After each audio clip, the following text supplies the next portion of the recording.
शक्तीशिवाय मुक्ती नाही. म्हणतो देणार नाही. घेतल्याशिवाय जाणार नाही. हमारे गांव में हम सब शक्तीशिवाय शक्ती नाही. शक्तीशिवाय मुक्ती नाही. राम सेना जिंदाबाद राम सेना जिंदाबाद. हम सब आदिवासी तुटीचा विजय हो आदिवासी तुटीचा विजय हो. प्रयत्न लढाई है. आगे और लढाई है. कोण म्हणतो देणार नाही. घेतल्याशिवाय जाणार नाही. कोण म्हणतो देणार नाही. घेतल्याशिवाय जाणार नाही. हमारे गांव में हमारा राज हमारे गांव में हमारा राज. आदिवासी देश का मालिक है. मालिक है आदिवासी देश का मालिक है. आदिवासी माणसं जागा हो. संघर्षाचा धागा हो. आदिवासी माणसं जागा हो. हम सब एकीशिवाय शक्ती नाही. शक्तीशिवाय मुक्ती नाही. कोण म्हणतो देणार नाही. घेतल्याशिवाय जाणार नाही. दत्ता सामने आगे बढ़ो. हम तुम्हारे साथ हैं. दत्ता सामने आगे बढ़ो. हम तुम्हारे साथ हैं. राम सेना जिंदाबाद आदिवासी एकता परिषदेचा विजय हो राम सेना जिंदाबाद आदिवासी एकजुटीचा विजय हो. हमारे गांव में हमारा राज आदिवासी देश का मालिक है. आदिवासी देश का मालिक है.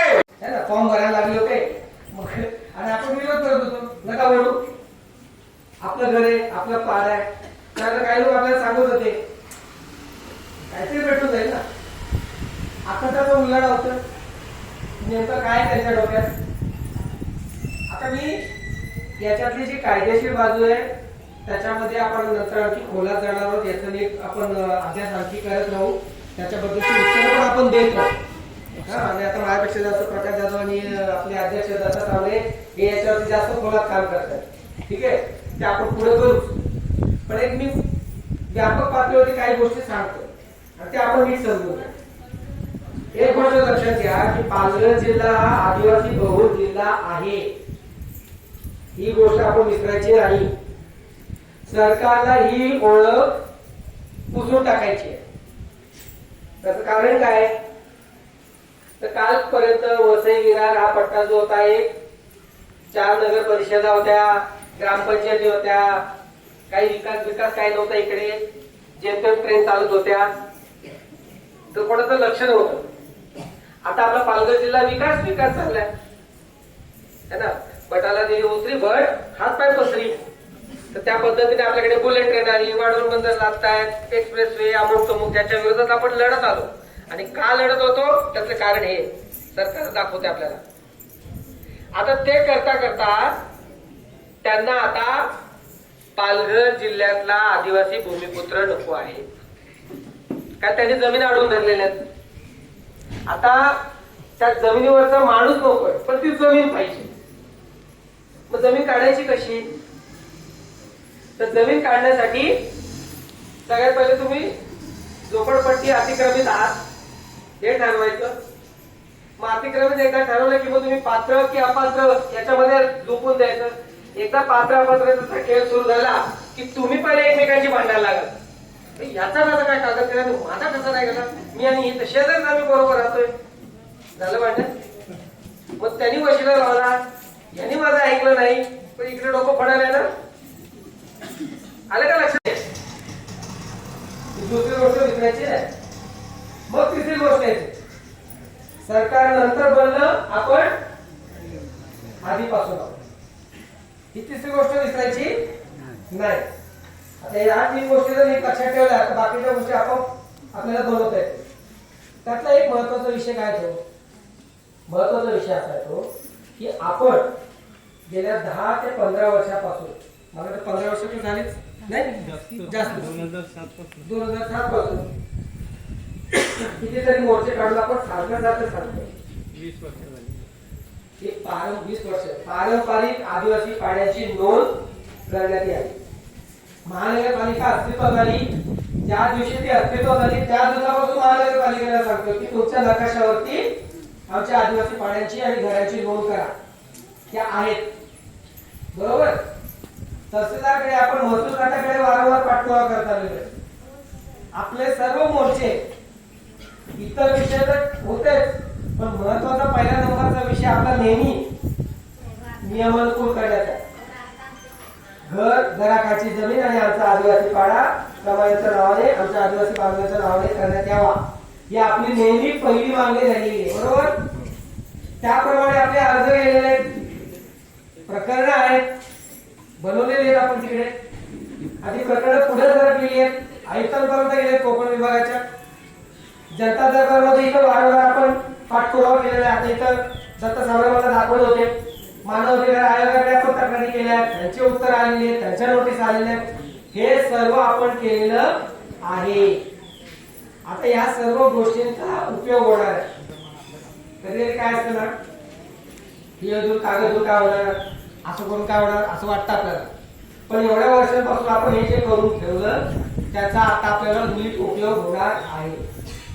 त्याच्या खोलात आता प्रकाश जाधव ज्या गोष्टी सांगतायत, प्रकाश जाधव साहेबांनी ज्या गोष्टी आता आपल्याला इशारा म्हणून सांगितलेल्या नीट समजून घ्या. आता त्याची तयारी करा. म्हणजे आपले पुराव्यांच्या बद्दल, आपल्या कागदपत्रांच्या बद्दल, की आपले कागदपत्र सर्वांनी नीट करून घ्या. त्याच्यामध्ये कुठल्याही परिस्थितीत कमजोरी घेऊ नका कुठे. ठीक आहे.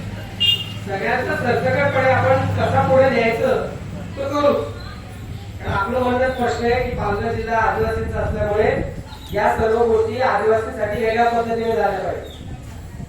कारण आदिवासी पहिल्यापासून इथं आहे, हे आपलं म्हणणं आहे. तर ते म्हणण्यासाठी आपण दबाव निर्माण करण्यासाठी कुठे काय आंदोलन करायचं ते करत आहोत. पण आज मला जाताना आणि वेळ पण कमी आहे, तर मी एक गोष्ट परत सांगतो. आता भयंकर एकीची गरज आहे. भयंकर.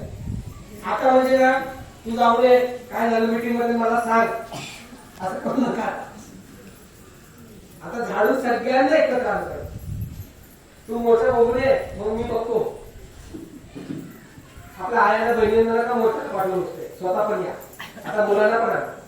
सगळ्यांनी एकत्र. म्हणजे जेव्हा केव्हा आता आंदोलन ठरेल त्यावेळेला आपलं अख्खं बिराट अख्खं घर टाळा लावून आता दिसले पाहिजे रस्त्यावर. या हा पुढचा काळ परीक्षेचा काळ आहे. आता हे आता नेहमीचे आंदोलन नाहीये, लक्षात घ्या. आतापर्यंत आपण एक एक इंच लढत होतो आणि त्याला धरून थांबून ठेवलं होतं. बरोबर. तर आपण थांबून ठेवलं. ऐकलं का आपण ऐकायला भाग पडले त्याला. खिचडी शिजवली, खिचडी खाऊ घातली, सगळं केलं आपण. पण त्याच्यामध्ये आपली संख्या कमी किती जास्त काय नाही हे आपण झाकत गेलो. इथून पुढे आपली एकी संघटित शक्ती हेच काम करणार आहे. कागद एकीकडे त्याच्या जोडीला आता आपली संघटित ताकद आहे. कारण उद्या हा प्रश्न येईल. किती आदिवासीचा प्रश्न आहे, किती आदिवासीच्या घराचा प्रॉब्लेम आहे. मग उत्तर काय आपल्याकडे जेवढं दिसतील तेवढेच. आणि उरलेले लढतील आणि आपल्याला बघवणार नाही कारण आपलाच आदिवासी आहे. लक्षात येत आहे. मग भांडण कसं. माझं किंवा दत्ता साहेबांचं किंवा इथं बसलेल्या आपल्या प्रत्येकाचं म्हणणं काय, पालघर जिल्ह्यातला वसईतला आमच्या एकाही आदिवासी बांधवाला घरापासून दूर रोखलं नाही गेलं पाहिजे, बेघर केलं गेलं नाही पाहिजे. एकही आमचा राहता कामा नाही. बरोबर की नाही. मग एकही जर बेघर झाला नाही पाहिजे, तात्काळ एकही घरी नाही बसला पाहिजे. कळतंय. एकही घरात नाही बसला पाहिजे. मग जेव्हा केव्हा हार दिली जाईल तेव्हा मात्र झाडून आता सगळ्यांना उभं राहिलं पाहिजे. सांगितलं पाहिजे की ही माझी जमीन आहे, माझं घर आहे, हा माझा जिल्हा आहे, हा जी आम्हाला लागू होत नाही. अशा पद्धतीने आमच्यासाठी जरा वेगळं. हे इतरांसाठी, हे कोणासाठी असलं पाहिजे होतं, बाहेरून आलेल्यांसाठी. जो बिचारा बाहेरून उत्तर प्रदेश मधून बिहार मधून पोटासाठी आलाय आणि त्यांनी आता कोकण कुठेतरी अतिक्रमण केलंय त्याच्यासाठी ठीक आहे, तुम्ही काय लागू करत असाल तर. आणि काय झोपडपट्टीमध्ये आपलं अतिक्रमण करणारे कुठून बाहेरून आलेले नाही ना, हे आपण विसरू नका. कारण सरकार आपल्याला सारखं तेच सांगत राहतं की तुम्ही झोपडपट्टी जागा, तुम्ही अतिक्रमित, तुमचं अतिक्रमण आहे, माझं सरकारी जागेवर तुम्ही आहात, मग बघा आता तुम्हाला हाकलावं लागेल, तुम्हाला तोडावं लागेल. पण मग ठीक आहे काहीतरी करूया आपण. मग तुम्हाला असं करूया, एसआरमध्ये टाकूया, तुम्हाला असं करूया, पंतप्रधान आवास योजनेमध्ये टाकूया आणि मग घ्या मग 220 स्क्वेअर फीटची घरं. मोठी मोठी कशी बिल्डिंग मधली जी मुंबईतली आहेत तेही आपण भांडलो तरच मिळतील, गॅरंटी नाही. लक्षात ठेवा, गॅरंटी नाही. आणि ह्या ज्या गोष्टी मी सांगतोय ना या हवेतलं नाहीये, हा अनुभव आहे. हा अनुभव आम्ही 2001-2च्या काळामध्ये कांदिवलीमध्ये बोरिवली नॅशनल पार्क येतो ना, कांदिवलीचा संजय गांधी नॅशनल पार्कला, त्या कांदिवलीच्या पट्ट्यामध्ये आधीमध्ये आपल्या आदिवासी पाड्यात, त्या पट्ट्यामध्ये जे झोपडपट्टी धारक होते, झोपडपट्टी धारक बाहेरून आले, कोण साताऱ्याहून आल्या, कोण कुठून आल्या, ते वर्ष राहत होते, त्यांची घरं तोडली. अतिक्रमण, मग अतिक्रमण करताना कसं अशी लाईन खेचायची. आता ही रांग पहिले तोडणार, मागचा म्हणायचं माझं नाही तुझा परत बसतो. मग त्याला सांगायचं बरोबर नाही एवढीच तोडताय. मग दुसऱ्या 10 दिवस गेली की पुढची रांग, तू बरोबर मी तर वाचतोय. मग असं करत करत करत सगळे रिकामे झाले. ठीक आहे. मग खूप आंदोलन झालं, भांडण झाली, अमुक झालं, तमुक झालं. मग सरकारला नाईलाज असो म्हणावं लागलं की नाही याचं आपण पुनर्वसन करू, काहीतरी त्यांना जागा देऊ. या दिली तो संघर्ष नगर म्हणून आहे. मग तिकडे कांदिवलीला, मग तिकडे जेव्हा घरं बांधली, ठीक आहे, जेवढी घरं होती इकडे झोपड्या होत्या तेवढ्या सगळ्यांची नाही झाली. त्याच्यात जेमतेम 10-20%, 15-25% झालं. उरलेल्यांचं काय? मग यांच्यात भांडलं, तू 7,000 भरले का, तू फॉर्म भरला का, मग याचा कसा लागला, माझा का नंबर लागला, ही आपलं भांडण राहिली. उरलेली सगळी देशोधडीला लागलेली. आता सुद्धा तिकडे तुम्ही गेला कामनगर वगैरेला तर प्लॅस्टिकचे सगळं कागद वगैरे जाऊन ते बिचारे कसे तरी राहतात आणि अजूनमधून तिथं पद्धतशीरपणे आग लागत असते. डॉक्युमेंट निघून करते, जमीन रिकामी करायची. हे उदाहरण मी कोणाचं सांगतोय, जे बिचारे बाहेरून आलेले आहेत आणि अतिक्रमण केलेले त्या लोकांची ती अवस्था करून टाकलेली आहे. ज्यांच्याकडे कागदपत्र आहेत सगळे त्यांची अवस्था आहे. आपण तर अशा आहोत की आपल्याला असं वाटतं की आपण इथलेच आहोत, आपल्याला काय कागदाची गरज, बरोबर ना. आपण आदिवासी आहोत, मूळ निवासी आहोत, आपल्याला काय कागदाची गरज असं आपल्याला वाटतं. पण उद्या ह्याच कागदाचा खेळ चालला आहे. तेव्हा अशी मी अनेक उदाहरणं तुम्हाला सांगू शकतो मुंबईची. तसेच बोलताना खूप गोड असतं, छान असतं की गरीब बिचारा लोकांना राहायला घर मिळावं, घराचा अधिकार मिळावा म्हणून हा GR आम्ही काढलेला आहे आणि म्हणून आम्ही असा निर्णय घेतलेला आहे, म्हणून आम्ही त्यांना घर देणार आहोत. आणि जेव्हा प्रत्यक्ष हालचाल सुरू होते त्याला म्हणतात तू कोण, तू कधी बसून राहायला, तुझं नाव सांग, मग तुझा बाप कोण होता, आई कोण होती, मग कुठे राहत होते, मग हा कागद नाही, तो कागद नाही, हा मग साहेबाला भेटू, मग हे करू ते करू. आणि शेवटी आपण मालक आहोत आणि आपण भिकारी बनतो, लक्षात ठेवा. तर मालकाने भिकारी बनवू नये, लक्षात आलं. ते जर व्हायचं नसेल तर आता मागच्या 10-12 वर्षामध्ये ज्या प्रकारचे आपण आंदोलन केली ना त्याच्या आता 100 पट जास्त ताकदीने आपल्याला लढावं लागेल. किती? 100 पट.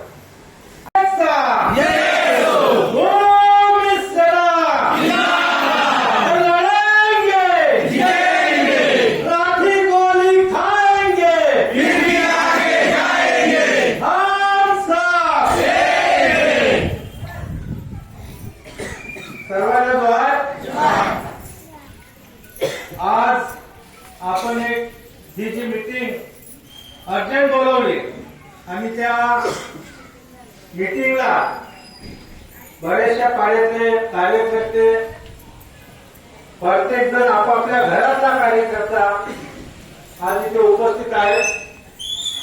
आणि मला पण बरं वाटलं की माझा समाज झोपलेला नाही तर जागा आहे, बरोबर ना.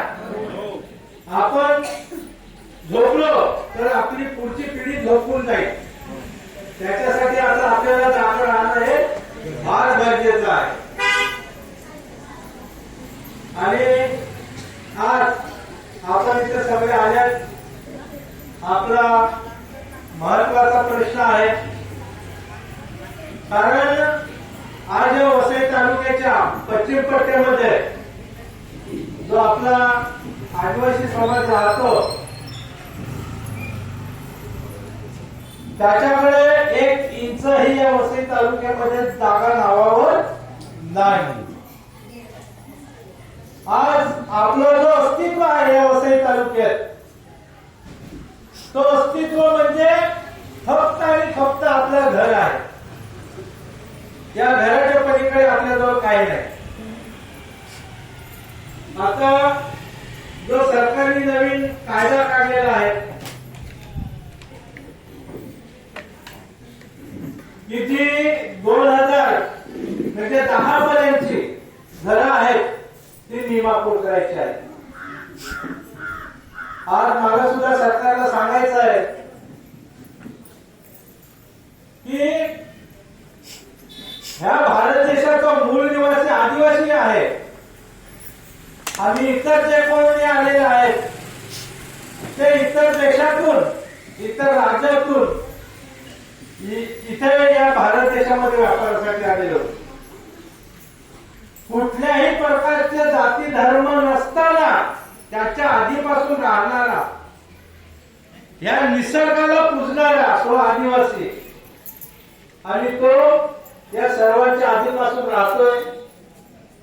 म्हणून जेव्हा भारत देश स्वतंत्र झाला तेव्हा त्या भारत देश स्वतंत्र होताना जी डॉक्टर बाबासाहेब आंबेडकरांनी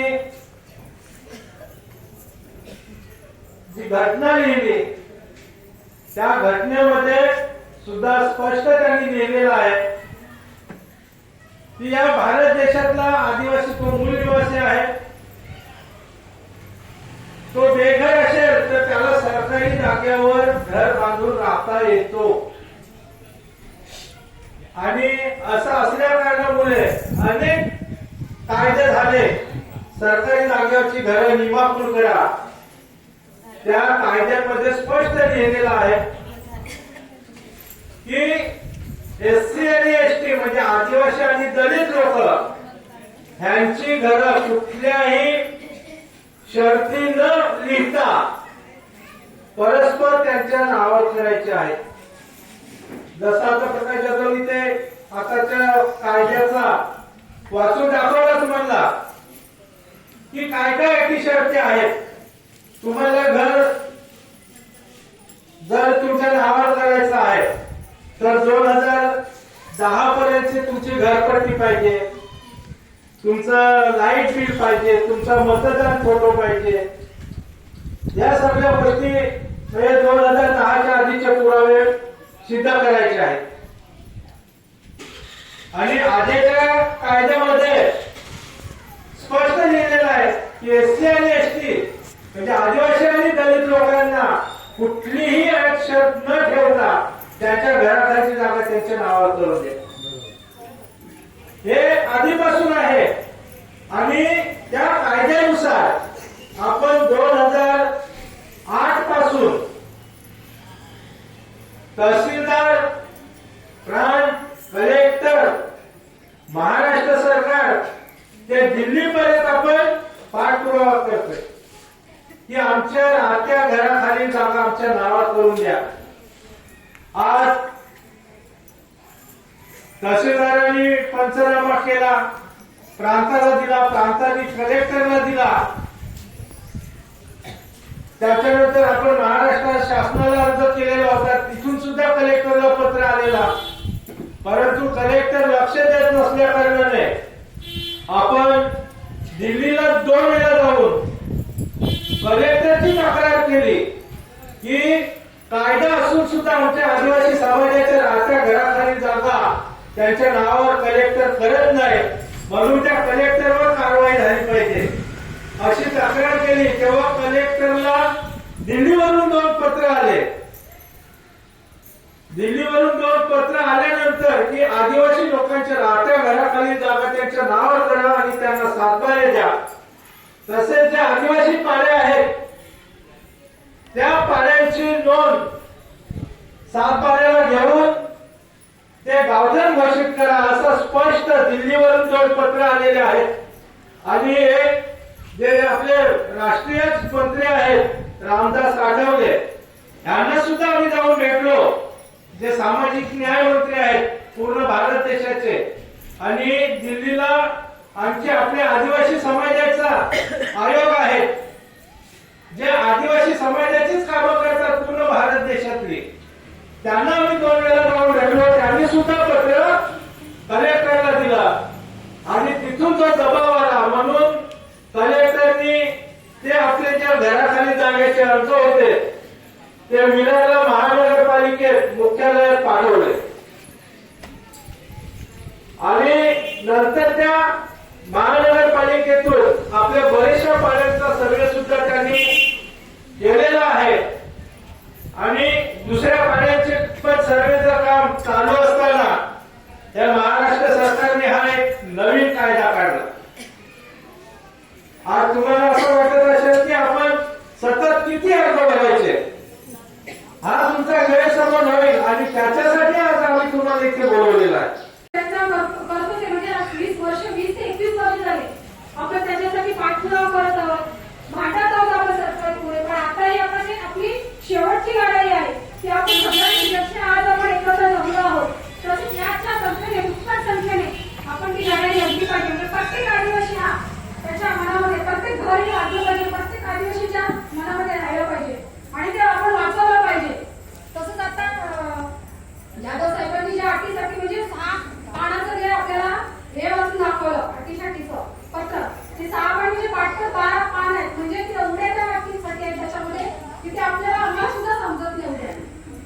आणि त्याच्यासाठी आपण प्रयत्न केला पाहिजे की हे करता येईल. तसंच आपल्याला यांनी सांगितलं, शशीभाऊंनी सांगितलं की खरंच आपल्याला एकत्र आलं पाहिजे तरच आपल्याला सुटणार आहेत आपण याच्यातून.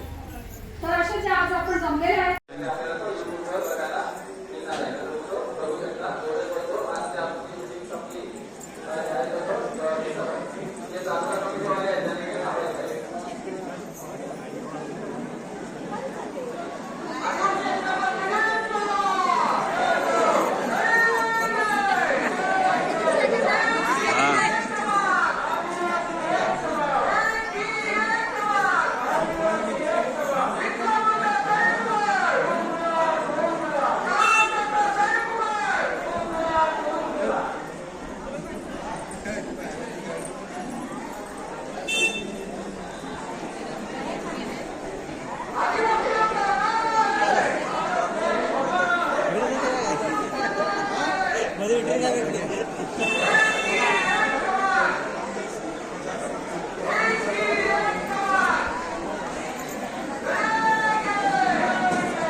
हो बरं आहे ना.